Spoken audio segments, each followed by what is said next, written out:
doing. You said you like Malcolm X, and me. I And I favor hate, some. like we all said, I hate that they coined him as being violent. Right. He basically was talking about just the love being reciprocated or the hate being reciprocated. That's all, and there's If nothing you slap wrong me, with it. I should be able to slap you back. Fair. An eye for an Even eye in the Stephen, Bible, like he but said, ain't an eye for an eye in the even Bible? Stephen, and I had me cracking up when he was in the interview. He said, "Let's do it, even Stephen." He said in the Quran, or he said how they pronounce it, Quran or Quran, however you pronounce it. That's how he said it. And he says, "I should be able to. You give me the book. You give it to me. I gotta give it back to you.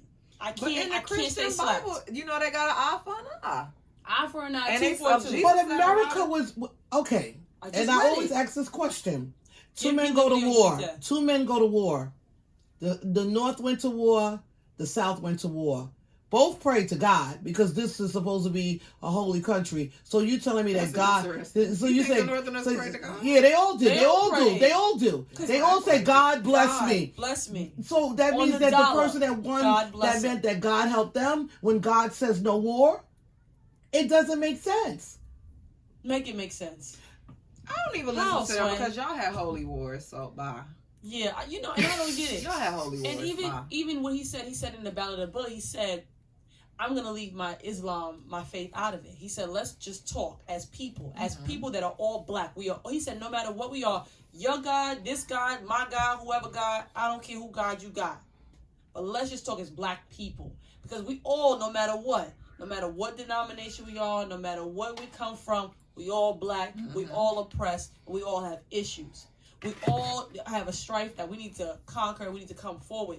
And that's the problem is we needed to leave the Christianity behind. We need to leave the Islam behind because what they did is they used that as a tool to say that he was a violent Muslim. And that's what they that's how they identify now when you see Muslims now they say they're violent and but that's not their practices if you read the Quran. Right. But they like to pull that out of them and say, "Oh, they're violent Muslims." It's crazy because Christ Crusaders. Yeah, the Christians were very much just as violent as the Muslims, if that's the case. They didn't strap any bombs to themselves, but I'm just saying that when you put it into context, they like to say, "Oh, well, they strap bombs to themselves." Okay, they sacrificed themselves. I heard a lot of people sacrificing themselves in the Bible. We do not advocate for violence. No, let me we just can't be advocating for violence. We talk about history suicidal facts. violence. Right. But we're talking, but that's history facts. Right. No, Christ Crusaders. They've been fighting. For a long Anytime time. somebody. Ain't they still fighting? Ain't Palestine in them fighting still? Right now? Right now. Religion creates division for real. There was a strife, they just fight. They just pull out their sword, let's do it. Anytime there was a strife, they just fight. And again, you cannot blame black people for that one because we weren't there. The Europeans colonized the world. They want to touch everything. So, and they colonized through violence.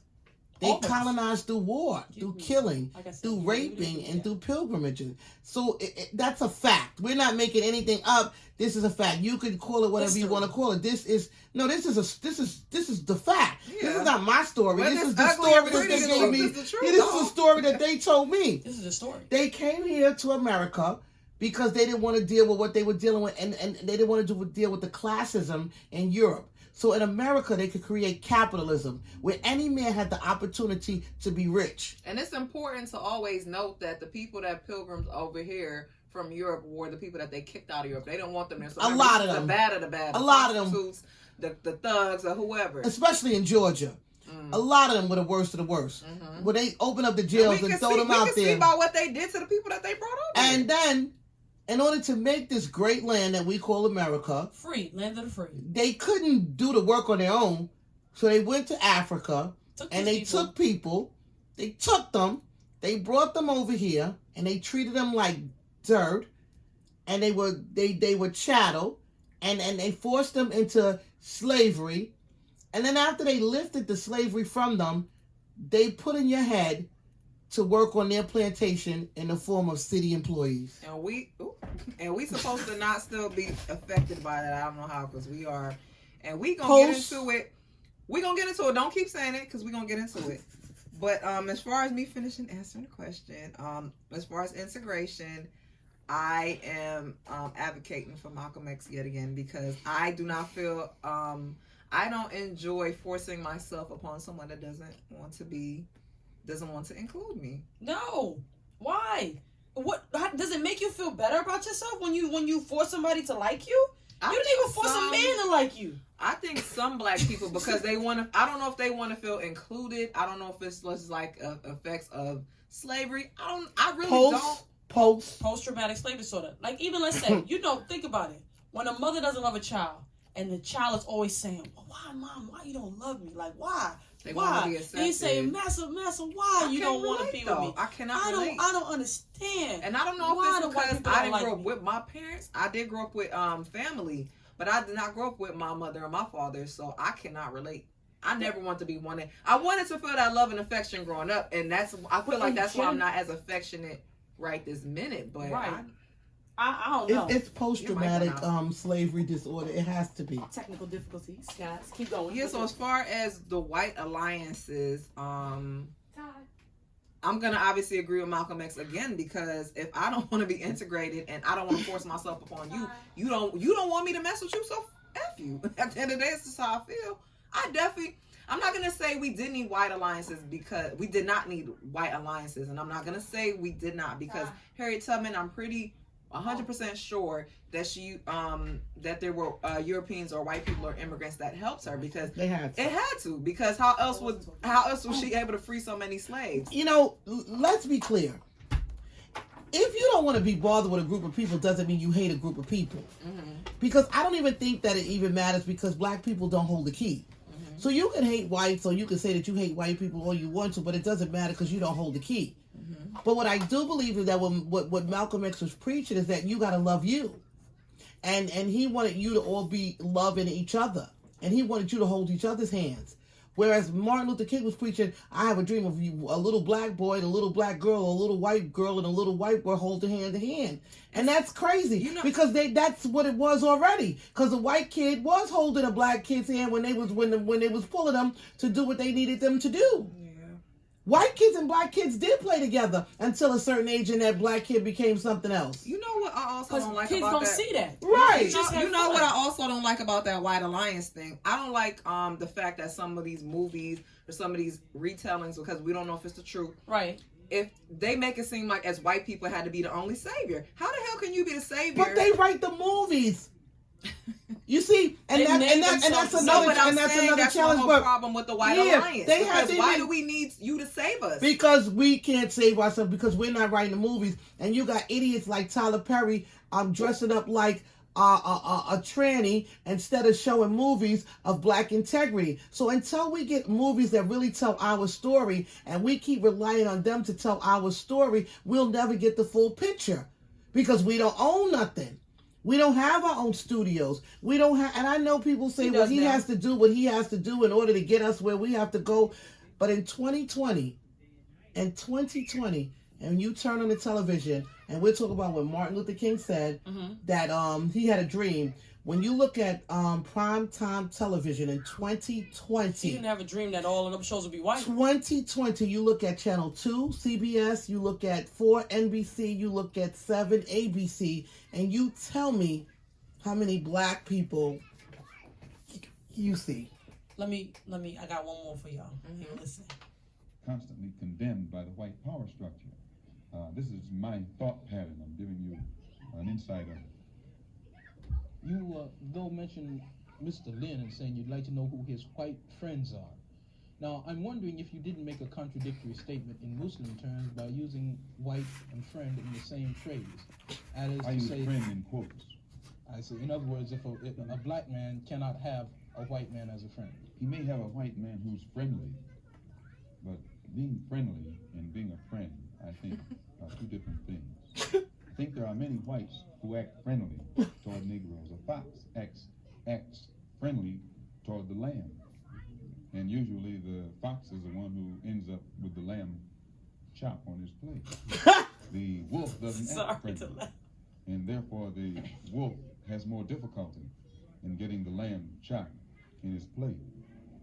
I'd like to point out, though, that I say that because it is usually if you study the structure of the Negro community, economically, politically, civically, psychologically, and otherwise, it's controlled by the white liberal, who usually poses as the friend of the Negro, who actually differs from the white conservative, And in the same way that the fox differs from the wolf, their appetite is the same. Their motives are the same. It's only their mannerisms and methods that differ. I would agree that See? no doubt there. He's still a predator. It's just that you're a different type of predator. So He's still a predator. Let me ask my last question. Oh, I'll answer first. Go ahead. You gonna answer first? I had some good comebacks this episode, I think. So, what is your favorite speech, or do you have a collection of favorite speeches of theirs? Well, I don't like anything that Martin Luther King said. I'm sorry. You didn't? No. I Malcolm X was educated. People say when people go to school, I've heard a lot of people say, oh, you have book sense, but you don't have common sense. And my response is, common sense made me go to school. Now, Malcolm X was not educated in a school. However, stop sexing the people. He was self-educated. Really. He was well-read. He was well-read. He traveled just to see what he didn't know. That's what I loved about him. Right. Because these people don't get outside of the community. No. And I said, look in the 60s, a black man like him traveling to the freaking Mecca. Right. He was well read and well versed, and he was articulated. And that's education. That's common sense. That's education. You sit on a corner with a nickel bag saying, I went to school and you didn't. That's not educated. He read. He was able to explain. He was able to express. You can aspire to be as well spoken. I know I do. As him.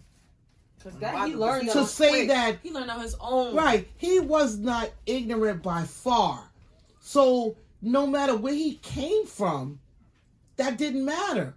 He was born in the 20s. So no matter where he came from, that did not matter. It's what he ended up to be. And he was a very young man to be murdered. Talk about it. So Martin Luther King, to me, had the well-to-do life according to what they say, right? So he had an easy peasy. He had an easy peasy. He didn't have to do nothing. He spoke out a little bit. He fought for civil rights movement based upon what white people said that we should have. He wanted us to overcome and do nonviolence and show them the error of their ways by getting beat up and spit on and bitten by dogs and hosed down. Now, could you imagine a hose? A fire hose. Yeah, could you imagine that? I said fire hose, not a garden hose. A fire Yeah, could you imagine? That puts out fires. Could you imagine you sitting inside of a restaurant and somebody spitting in your face? Not even a restaurant. Think about a church. You just see the what is it called? The cocktail Molotov. When they blew up Addie Mae Collins, they blew up those folks. She did a Mr. Brown, Mr. Brown, a cocktail, whatever, and they killed those 4 children, Addie Mae Collins, and those other 3 children. Those children. They did some terrible, ruthless things. Terrible. And I love Martin Luther King for what he stood for. Right. Listen, but that whole nonviolent and the stuff that they was doing at that time. And why do you keep going to those people? But why is he nonviolent? Because even Malcolm said, how many times you gonna keep singing? Y'all going to that march? They always want you to keep going down there and protest. He said, because they asked him, well, why aren't you at the march? When they marched on Washington. He said, what am I going down there for? They just gonna keep walking? He talked about that in the Battle of the Why are they gonna keep walking? They just walking to where? Walking to get down? You was talking about that HBO movie in part 1, not the movie, but the series, If the South Would Have Won. Yeah. I would like y'all people in Hollywood. I need to look at the. If the South would have won. It didn't get approved. People was mad. They dragged. Why? I don't know. Because they don't want to show. You know what it is? Just like, I'm going to give you guys a good example. So on my table at Lady Lexi's Sweets, we we put cotton on the table. We put cotton on the table to show the essence of who we are, because now we are Boricua Geechee. What Geechee is from the South Carolina, the Low Country, the last people that speak the indigenous languages. So some of the last people, I'm not saying all of them, just so in America, right? Yeah. So we put cotton on the table to symbolize our roots, where we came from. And when the white people asked us, why you put is this real cotton? I said, yes, it's real cotton. It would not be fake cotton.